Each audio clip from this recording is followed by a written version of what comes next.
Hello everyone, সবাই কেমন আছেন? আশা করি ভালো আছেন। যারা রাশিয়ার স্টুডেন্ট ভিসার জন্য মেডিকেল করবেন, কোথা থেকে করবেন? ধানমন্ডি মেডিনোভা হসপিটাল থেকে আপনারা মেডিকেল টেস্ট করবেন। মেডিকেল টেস্ট আপনি সম্পূর্ণ বডি টেস্ট করতে পারেন, তারপর হচ্ছে শুধু এইচআইভি টেস্ট করতে পারেন। এইচআইভি টেস্ট করেও আপনি অ্যাম্বাসি ফেস করতে পারবেন, কিন্তু একটু কষ্ট হলেও একটু বেশি টাকা খরচ হলেও 6-7 হাজার টাকা খরচ হবে। আপনারা কষ্ট করে ফুল বডি টেস্ট করে ফেলবেন। এটা ভালো হবে কি, আপনার ব্লাড টেস্ট হবে, ইউরিন টেস্ট হবে, এইচআইভি টেস্ট হবে। এই সংক্রান্ত টেস্ট রিপোর্টগুলো যদি আপনি অ্যাম্বাসি যখন ফেস করবেন, ওই ফেস করার সময় ফাইলের সাথে দেন, এগুলো থাকলে সবচেয়ে একটু ভালো হয়।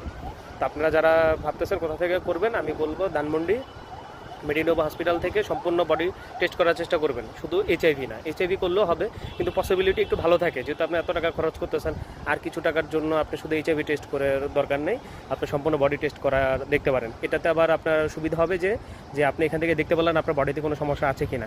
আপনি কিন্তু রাশিয়া যাওয়ার পর আবার মেডিকেল করা লাগবে। তো ওই ক্ষেত্রে এখন যদি কোনো সমস্যা হয়, এটা ট্রিটমেন্ট নেবেন বা কী করে আবার দাঁড়াবেন বা কী করা যায়।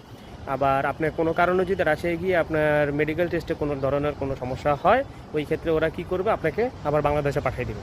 তো এই জন্য কষ্ট করে আমি বলবো যে আপনারা সম্পূর্ণ মেডিকেল টেস্ট এখান থেকে করে সম্পূর্ণ বডি টেস্ট করবেন, করে দেখবেন কী হয়। তারপর আপনার অ্যাম্বাসিতে ফাইল জমা দেবেন, এটা ভালো হয়। ধন্যবাদ।